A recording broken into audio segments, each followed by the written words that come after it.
Bismillahir Rahmanir Rahim. I am Muhammad Abdur Rob, Associate Professor of Eastern University. আমি দীর্ঘ প্রায় 14 বছর ধরে শিক্ষকতার পেশায় নিয়োজিত আছি। তাছাড়া আরো অনেক বেশি হবে যদি স্টুডেন্ট লাইফের শিক্ষকতার কথা বলি। আর পাশাপাশি তোমরা যে ইনস্টিটিউশনে লেখাপড়া করো তার পাশে আরেকটা ইনস্টিটিউট আছে, সেই ইনস্টিটিউশনে আমি পড়ালেখা করি। আমি বুয়েটের একজন পিএইচডি স্টুডেন্ট। প্রায় সময় যাওয়া হয়, এই করোনাতেও কিন্তু আমি আসা যাওয়া করি। আজকে আমি পড়াবো সেট এবং ফাংশন। আমাদের চ্যাপ্টারটা হলো সেট এবং ফাংশন। আজকে আমি এই সেট নিয়ে সামান্য আলোচনা করব। সেট কি? সেট হলো বাস্তব বা চিন্তা জগতের বস্তুর যে কোনো সুনির্ধারিত সংগ্রহকে সেট বলে। A collection of some objects, well collection, এই সিস্টেমটাকেই সেট বলা হয়। যেমন আমরা সেটের সংজ্ঞা করতে গিয়ে আজকের প্র্যাকটিক্যাল একটা এক্সাম্পল দিতে পারি। ক্লাসে কতজন উপস্থিত আছি? মনে করো আমরা উপস্থিত আছি 4 জন। হ্যাঁ, তাহলে এই 4 জনকে মনে করো এ বি সি ডি, এই 4 জন ব্যক্তি ক্লাসে উপস্থিত আছে, তাদেরকে নিয়ে আমরা একটা সেট গঠন করতে পারি। সেটা ক্যাপিটাল এক্স দিতে পারি। ক্যাপিটাল এক্স একটা সেট যার উপাদান আছে 4 জন, এ বি সি ডি। অথবা আমরা বলতে পারি আজকে যে ডিভাইসগুলি দিয়ে আমরা অনলাইন ক্লাসে জয়েন করেছি সেই ডিভাইসগুলোর সেট। তা কারোরটা হবে সাপোজ নোকিয়া, কারোরটা হবে স্যামসাং, কারোরটা হবে বিভিন্ন রকমের সেট হতে পারে, তাই না? Mobile set. তাহলে সেট কাকে বলে? সেট হলো সুনির্দিষ্ট কতগুলো বস্তুর সংগ্রহ, এবং সেটাকে সেট প্রকাশের কতগুলি প্রকৃতি আছে, কতগুলি নমুনা আছে, আমরা বিভিন্নভাবে সেট প্রকাশ করতে পারি। এই যে এটা একটা দিলাম, এই একটা পদ্ধতি। আমি আরেকটা পদ্ধতির কথা উল্লেখ করি। মনে করো আমি আরেকটা সেট নিলাম, suppose capital P. Capital P is equals to x, এটাকে সাজদেট বলা হয় বা যেন। আর সেই এক্স এর মান দিলাম এক্স বিলংস টু, তোমরা 8-9-এ পড়েছো, x belongs two capital N. তোমরা পড়েছো এই ক্যাপিটাল এন হলো ন্যাচারাল নাম্বার, স্বাভাবিক সংখ্যা, এগুলি তোমরা পড়েছো। আর পড়েছো মনে করো এবং এক্স এর মান 10-এর চেয়ে ছোট। দুইটা শর্ত দেওয়া আছে। এক্স স্বাভাবিক সংখ্যা, স্বাভাবিক সংখ্যা শুরু হয় 1 থেকে, 1 2 3 4 5 6 7, এটা হলো স্বাভাবিক সংখ্যা। এবং এখানে বলা হয়েছে এক্স এর মান 10 বা তার চেয়ে ছোট। তাহলে পি সেটটা এটা একটা প্রকার, এটা আরেকটা প্রকার। এই দুটা প্রকারের দুটি নাম আছে, সেই নামগুলিকে বলা হয়, একটা হলো তালিকা পদ্ধতি। অর্থাৎ দেখো এখানে কিন্তু সেটের মধ্যে সুনির্দিষ্ট উপাদান দেখা যাচ্ছে। কয়টা উপাদান আছে কে বলতে পারবে? এক্স সেটে উপাদান সংখ্যা কত?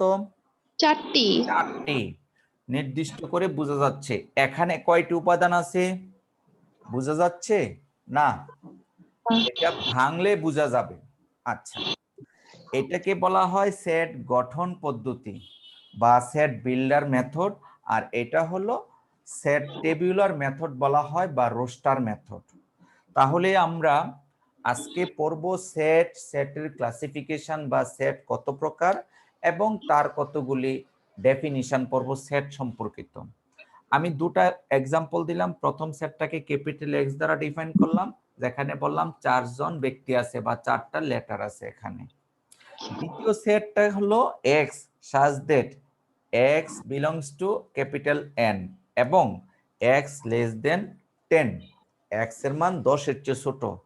কে কে বলতে পারবে এইটাকে বলা হয় সেট গঠন পদ্ধতি।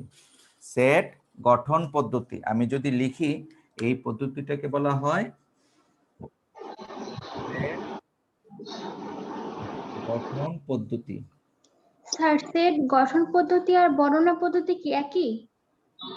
সেট আর কি বলছো, আবার বলো। বর্ণনা পদ্ধতি। বর্ণনা, জি স্যার। হ্যাঁ হবে, একই হবে। আর তালিকা, এটাকে বলা হয় তালিকা পদ্ধতি। আমি তোমাকে সংক্ষিপ্তভাবে মনে রাখার একটা কৌশল বলে দিব। তালিকা পদ্ধতি হলো যেই সেটের মধ্যে, তালিকা পদ্ধতির সেটগুলিকে সচরাচর সেকেন্ড ব্র্যাকেট দিয়ে প্রকাশ করা হয় এবং উপাদানগুলি গণা যায়, 1 2 3 কয়টা উপাদান আছে গণা যায়। আর সেট গঠন পদ্ধতিতে উপাদান কয়টা দেখা যায় না, ঠিক আছে। আর তুমি যেটা বলেছো ওইটাও হতে পারে। বেসিক জিনিসটা হলো, এটা হলো সেট গঠন পদ্ধতি, এটা হলো তালিকা পদ্ধতি। তালিকা পদ্ধতিকে বলা হয় টেবুলার মেথড বা রোস্টার মেথডও বলা হয়, আর গঠন পদ্ধতিকে বলা হয় সেট বিল্ডার মেথড, ঠিক আছে। তাহলে আমরা সেট শিখলাম দুই প্রকার, একটাকে বলা হয় তালিকা পদ্ধতির সেট, আরেকটা হলো সেট গঠন পদ্ধতি। এটা হলো সেটের আকার অনুযায়ী। তোমাদের স্লাইডে উল্লেখ করা হয়নি, কিন্তু এখন একটু করে আলোচনা করতেছি। একটাকে বলা হয়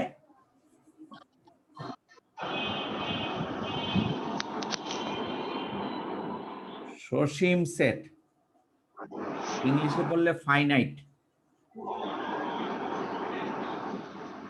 ফাইনাইট বা সসীম, সসীম মানে নির্দিষ্ট সীমানা আছে। আরেকটা হলো অসীম সেট,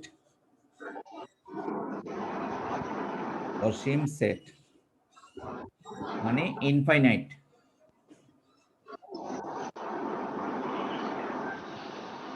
তোমরা মাইক্রোফোনগুলি মিউট করে রাখতে পারো, যখন প্রশ্ন করবে তখন কেবলমাত্র মাইক্রোফোন অন করে প্রশ্ন করবে, তারপরে আবার অফ করে দিবে। আচ্ছা, সেটের প্রকারভেদের মধ্যে আরো দুটি প্রকার আছে, একটাকে বলা হয় অসীম সেট আর একটাকে বলা হয় সসীম সেট। আচ্ছা, সসীম সেট বা ফাইনাইট সেট সেই সেটকেই বলা হয় যে সেটের উপাদান নির্দিষ্ট। যেমন আমি একটা সেট প্রকাশ করলাম, তার মধ্যে উপাদান দিলাম মনে করো 1 3 5। এই সেটে কয়টা উপাদান আছে? তিনটি। এই জন্য এই সেটটাকে বলা হয় সসীম সেট।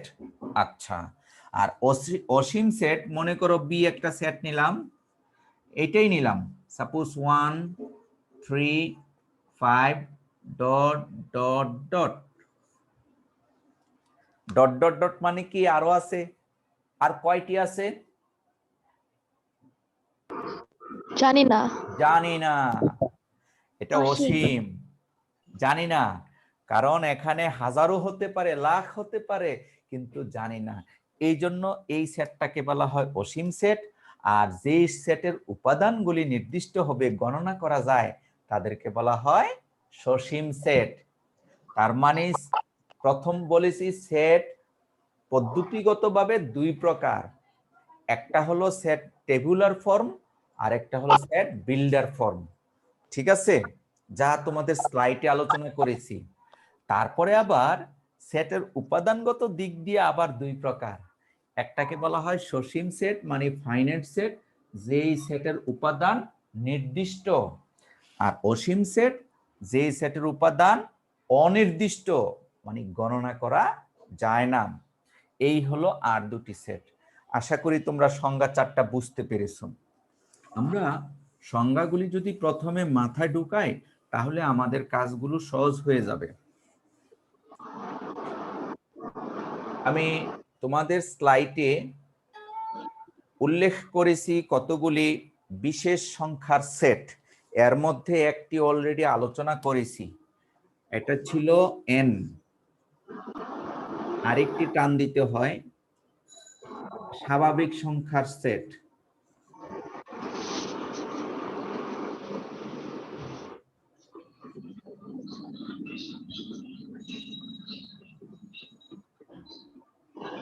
স্বাভাবিক সংখ্যার সেট, আর শুরুই হয় 1 থেকে। 1 2 3 4 ডট ডট ডট ডট। আচ্ছা, স্বাভাবিক সংখ্যার সেটটা অসীম সেট না সসীম সেট বলো তো? স্যার অসীম সেট। অসীম সেট। এখন বুঝে গেছি কেন অসীম, ডট ডট ডট আছে, তাই না? এটা আমরা মনে রাখবো। এরপরে আসো জেট। জেটের পরে আবার আরেকটি টান দেওয়া হয়েছে, এই সেটের বিশেষ সংখ্যা প্রকাশ করতে প্রত্যেকটাতে একটি করে অতিরিক্ত টান দেওয়া লাগে। 19 এর বইও ছিল, খেয়াল করনি হয়তোবা। এই জেটকে বলা হয় পূর্ণ সংখ্যা। পূর্ণ সংখ্যার সেট। আর পূর্ণ সংখ্যা শুরু হয়, এটা নেগেটিভ হতে পারে, পজিটিভ হতে পারে।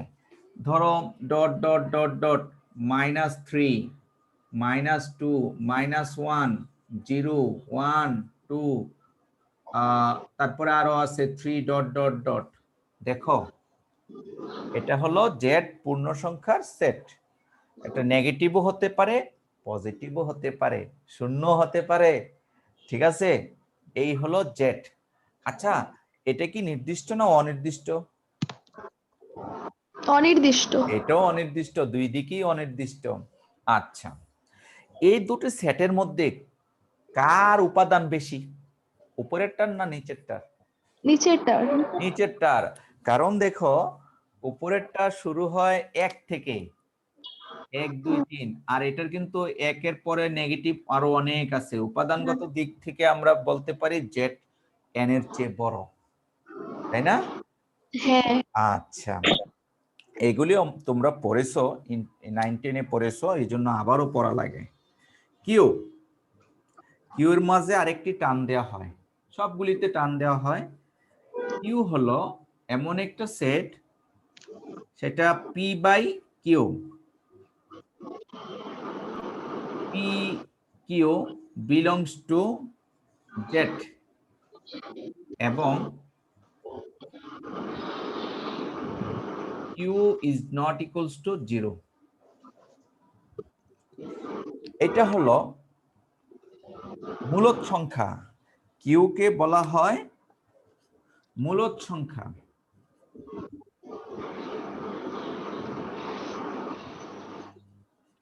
মূলদ সংখ্যার সেট। এই কয়টা জিনিস আমাদের জানতে হবে। কিউ কে বলা হয় মূলদ সংখ্যার সেট। তোমরা 9-10 এ পড়েছো, প্রমাণ দেখাও যে রুট টু অমূলদ সংখ্যা, পড়নি? সবাই পড়েছো? জি স্যার। দেখাও যে রুট টু অমূলদ সংখ্যা, ওই অমূলদ এর উল্টাটাই হলো মূলদ। তাহলে কিউ কে বলা হয় মূলদ সংখ্যা। পি বাই কিউ, এই সংখ্যাটা প্রকাশ করা হয় পি বাই কিউ আকারে। পি এবং কিউ কার উপাদান, এটা বিলংস টু বলা হয়। এটাকে বলা হয় বিলংস টু। আমি লিখে দিচ্ছি, কিছু জিনিস বাংলায় পড়লেও কিছু ইংলিশে বলতে হবে। Belongs to, P Q belongs to Z, এবং Q not equals to 0। Q এর মান 0 হতে পারবে না। আচ্ছা, এবার এর এই দুটা হলো টেবিল আকৃতিতে করা আছে, ঠিক আছে? এটা কিন্তু টেবিল আকৃতিতে নাই, এটা হলো সেট বিল্ডার ফর্ম। মনে আছে সেট বিল্ডার? দুই প্রকার বলেছিলাম, সেট টেবুলার, টেবিল আকৃতিতে গণনা করা যায় উপাদানগুলি, 1টা 2টা 3টা। এটাও টেবিল আকৃতির, কিন্তু এইটাতে গণনা করা যায় না, কারণ এখানে টেবিল করা নাই, এটা বিল্ডার ফর্ম। তাহলে এইটাকে আমরা টেবিলে প্রকাশ করতে পারবো, বিল্ডার থেকে টেবিলে নিতে পারবো। এখন মূলদ সংখ্যার সেটের একটা উদাহরণ দিচ্ছি, একটা উপাদান দিচ্ছি। মনে করো 3/5, এটা একটা মূলদ সংখ্যা। কেন? পি এর মান 3, কিউ এর মান 5। বুঝা গেল? আবার মনে করো 2, এটা একটি মূলদ সংখ্যা। কেন? কারণ 2 কে লেখা যায় 2/1, লেখা যায় না? 2 সমান 2/1। জি স্যার। ওকে। Yes sir. আবার 0, জিরো একটি মূলদ সংখ্যা, কারণ জিরোকেও লেখা যায় 0/1। 1 অর্থাৎ যে কোনো স্বাভাবিক সংখ্যা, অর্থাৎ n, তারপরে জেড, আবার মাইনাস, সাপোজ -5, এটাও কিন্তু মূলদ সংখ্যা, যে -5/1। আমি এখান থেকেও নিয়েছি, এখান থেকেও নিয়েছি, 0 নিয়েছি, 2 নিয়েছি, তার মানে দেখা যাচ্ছে n এর মধ্যে যে সংখ্যাগুলি আছে সবগুলি মূলদ সংখ্যা, তাই না? এবং জেটের মধ্যে যে সংখ্যাগুলি আছে, যে এলিমেন্টস বা উপাদানগুলি আছে, তারাও কিন্তু মূলদ সংখ্যা। এখন মূলদ সংখ্যা বড় হবে না এটা বড় হবে? কে বড় হবে এই তিনটের মধ্যে? আর একটু বলি, কিছুক্ষণ আগে বলেছি এটার চেয়ে এটা বড়, দেখে বোঝা যায়। এখন এই কিউ এর মধ্যে এই দুইটা গিলে ফেলেছে, দেখো কিভাবে, যে কোনো সংখ্যা নিবা সেটাই এর মধ্যে আছে। 0 নাও, 1 নাও, -1 নাও, -100, -1000, যাই নিবা সবাই কিউ এর মধ্যে অবস্থিত। এই তিনটার মধ্যে কিউ সবচেয়ে বড়, তারপরে জেড, তারপরে এন। আমি আরেকটি সংখ্যা পড়িয়ে শেষ করব এই অংশটুকু, কারণ সংখ্যার লেখাপড়াটা একটু কঠিনই থাকে। সেটা হলো আর, এটা হলো বাস্তব সংখ্যার সেট।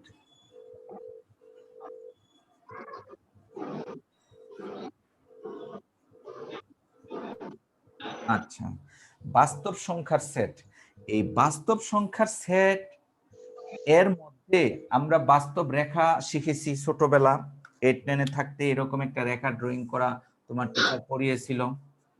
মাঝে শূন্য, এদিকে -ইনফিনিটি, এদিকে থাকে +ইনফিনিটি, আবার এরকম দাগ কাটা ছিল, তোমরা 9-10 সকলে পড়েছো।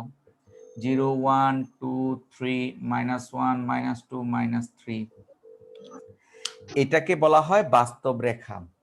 তো বাস্তব রেখার উপরে যত রকমের সংখ্যা আছে সবগুলিকে বাস্তব সংখ্যা বলে। মনে করো এর মধ্যে এই 0 আছে, 1 আছে, 2 আছে, 3 আছে, -1, -2, -3, অর্থাৎ উপরের সবগুলি আছে। আবার এর মধ্যে কিন্তু 0.5 আছে, 0.9 আছে, 2.5 আছে, √2 আছে, √3 আছে, যে কোনো কিছু ভগ্নাংশ, পূর্ণ সংখ্যা, তাই বলো না কেন, সবকিছুই এর মধ্যে আছে। কিউ এর মধ্যে এই দুইটা আছে, ঠিক আছে, কিন্তু বাস্তব সংখ্যার মধ্যে এই সবগুলি আছে। এখান থেকে আমরা বুঝতে পারতেছি আর হলো সবচেয়ে বড়, তারপরে কিউ, তারপরে জেড, তারপরে হলো এন। এন হলো স্বাভাবিক সংখ্যার সেট, এটা অনেকটা ছোট, কারণ 1 থেকে শুরু হয়। আর পূর্ণ সংখ্যার সেট শুরু হয় মাইনাসের এবং প্লাসের, কিন্তু ভগ্নাংশ নয়, 1, 2, 3, -1, 2, 3, 0 সহ। আর মূলদ সংখ্যার set P by Q, P Q জেটের উপাদান এবং কিউ এর মান 0 নয়। আর সর্বশেষ বাস্তব সংখ্যার সেট বলা হয় এই বাস্তব রেখার মধ্যে যত রকমের নাম্বার থাকবে সবই বাস্তব সংখ্যা হবে। আমরা এই চারটার বেসিক একটু আলোচনা করলাম, পরবর্তীতে এই নিয়ে আমরা কাজ করব আরো। এবার আরো কতগুলি ডেফিনিশন তোমাদেরকে আমি স্লাইডের মাধ্যমে একটু দেখাতে চাই।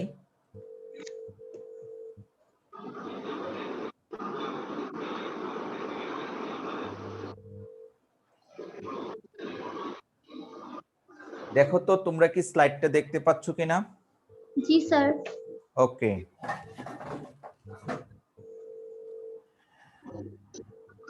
হ্যাঁ, একটি ডেফিনিশন হলো উপসেট।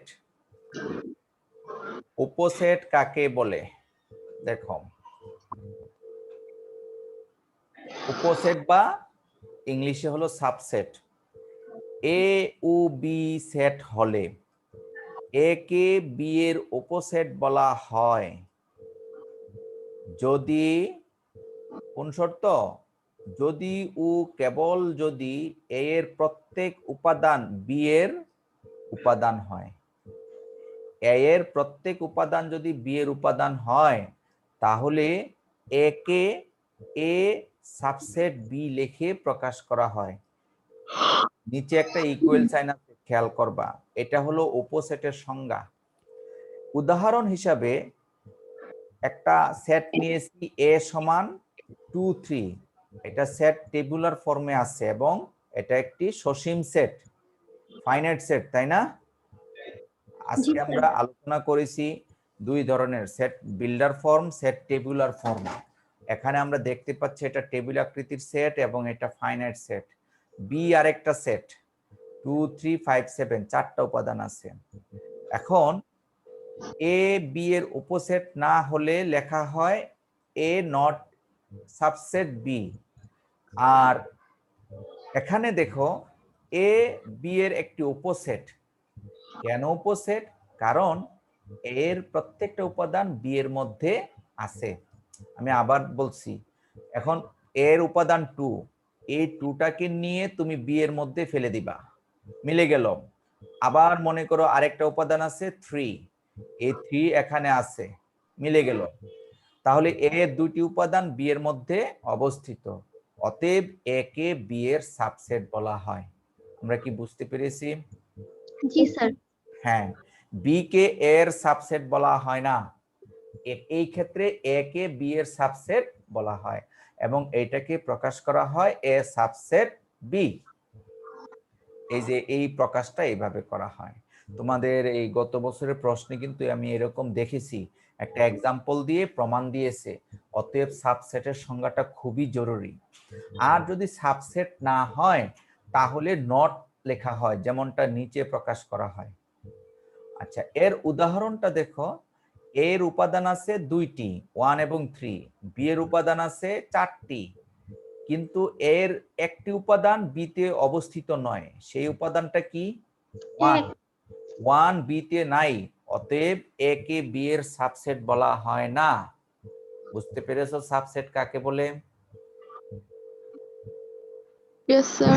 আচ্ছা, তোমরা এটা প্র্যাকটিস করবে আর একটু লিখে পড়বে, কারণ পরীক্ষার সংজ্ঞাও কিন্তু থাকতে পারে, না থাকুক সমস্যা নাই, আমরা শিখে নিব। এবার এমটি সেট বা ফাঁকা সেট, এটা অনেকটা ইন্টারেস্টিং সেট। অনেক সময় এরূপ সেট বিবেচনা করতে হয় যাতে কোনো উপাদান থাকে না, এরূপ সেটকে ফাঁকা সেট বলা হয়। এটাকে ফাই দ্বারা প্রকাশ করা হয় অথবা দুই সেকেন্ড ব্র্যাকেট দিয়েও প্রকাশ করা হয়। অর্থাৎ এমন একটা সেট যেই সেটের কোনো প্রকার উপাদান নাই। একটা বাস্তব উদাহরণ দিতে পারবা? আমি দিচ্ছি, শোনো। একটা সেট হবে যেই সেটে ওই সকল মানুষ, পৃথিবীর ওই সকল মানুষকে নিয়ে গঠিত একটা সেট যাদের বয়স 200 বছরের অধিক। কয়জন মানুষ পাওয়া যাবে?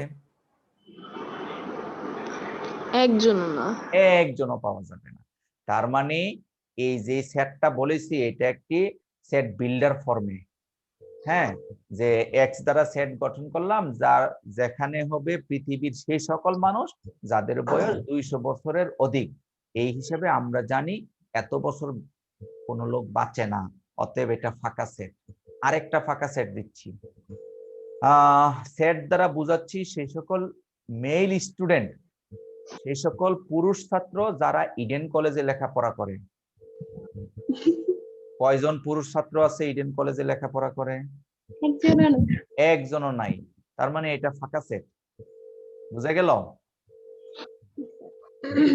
জি হ্যাঁ, তাহলে আমরা ফাঁকা সেট কাকে বলে বুঝতে পেরেছি। এবার আমি যদি ফাঁকা সেট দিয়ে দেখাই, তোমার সেট বিল্ডার আকৃতিতে দেখাই, টেবিল না করে, তাহলে এটাও কিন্তু ফাঁকা সেট। দেখো, এটা বুঝতে হলে আমাদের এই সংজ্ঞাগুলি কাজে লাগবে। আমি একটা সেট নিচ্ছি, দেখি আমরা পারি কিনা ফাঁকা সেটের উদাহরণ দিতে। এ একটি সেট যাকে আমরা এক্স দ্বারা ডিফাইন করলাম, আর X belongs to natural number, স্বাভাবিক সংখ্যা, এবং আরেকটা শর্ত আছে, এক্স এর মান এই।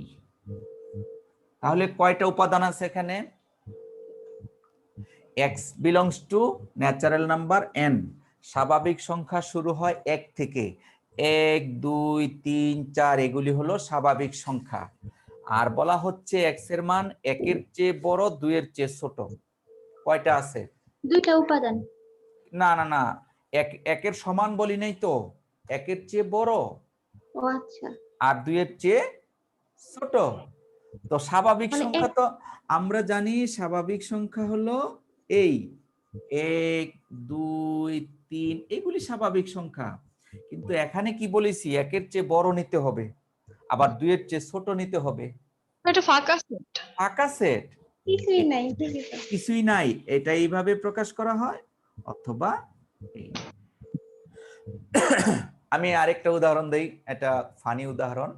লোকটি খাটো করে লম্বা। খাটোও না লম্বাও না, পাকা। খাটো করে লম্বা মানে একদিকে ছোট বললাম, একদিকে বড় বললাম, এই দুইটা কখনো তো হয় না। ঠিক আছে, ঠিক যেমনটা একের চেয়ে বড় 2 এর চেয়ে ছোট, আবার that should B a natural number, এটা সম্ভব না। সরি। আসসালামু আলাইকুম।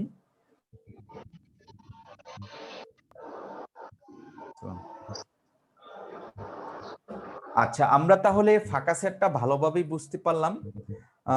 চলো আরো কয়েকটি সংজ্ঞা আলোচনা করি, আমরা শেষ করে দিচ্ছি এই পৃষ্ঠাটার পরেই।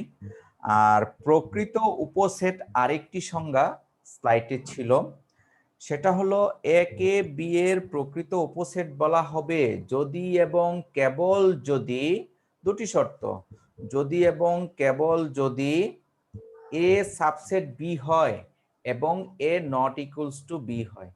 এ এবং বি সমান হতে পারবে না, আর সাবসেট হতে হবে, তাহলে তাকে প্রপার সাবসেট বলা হবে। অর্থাৎ এ এর প্রত্যেক উপাদান বি এর উপাদান, বি এর উপাদান, এবং বি তে অন্তত একটি উপাদান আছে যা এতে নেই। ঠিক আছে, তাহলে সেই ক্ষেত্রে ওই সেটটাকে প্রকৃত সাবসেট বলা হবে। যেমন আমরা কিছুক্ষণ আগে যে উদাহরণটা দিয়েছিলাম, আমি স্লাইড উপরেরটা দেখো, এ এবং বি এরা কিন্তু প্রকৃত সাবসেট, কারণ বি এর উপাদান 5 এবং 7 আছে যারা এর মধ্যে নাই, এই জন্য এই এ কে বি এর প্রকৃত সাবসেট বলা হয়। তাহলে দুটি শর্ত। আবার আমরা সাবসেট যদি বলি, দেখো একটু স্লাইডে প্রকৃত সাবসেটটা আবার দেখাচ্ছি বোর্ডে।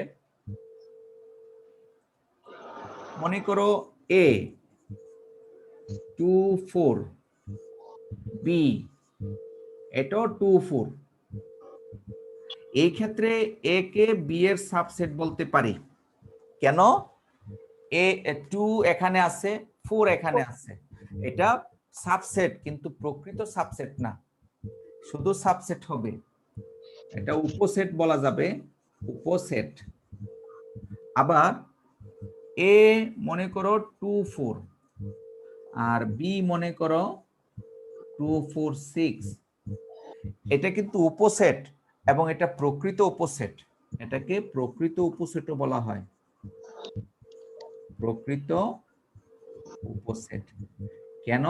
কারণ বি তে একটা উপাদান হলেও বেশি আছে, আর শুধু উপসেট হলে সমান হলেও উপসেট হয়।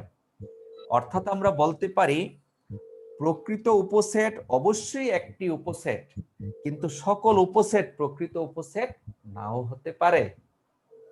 এই ছিল সেটের কয়েকটি সংজ্ঞা। আমরা আজকে তো টেকনোলজিক্যালি অনেকে পারিনি,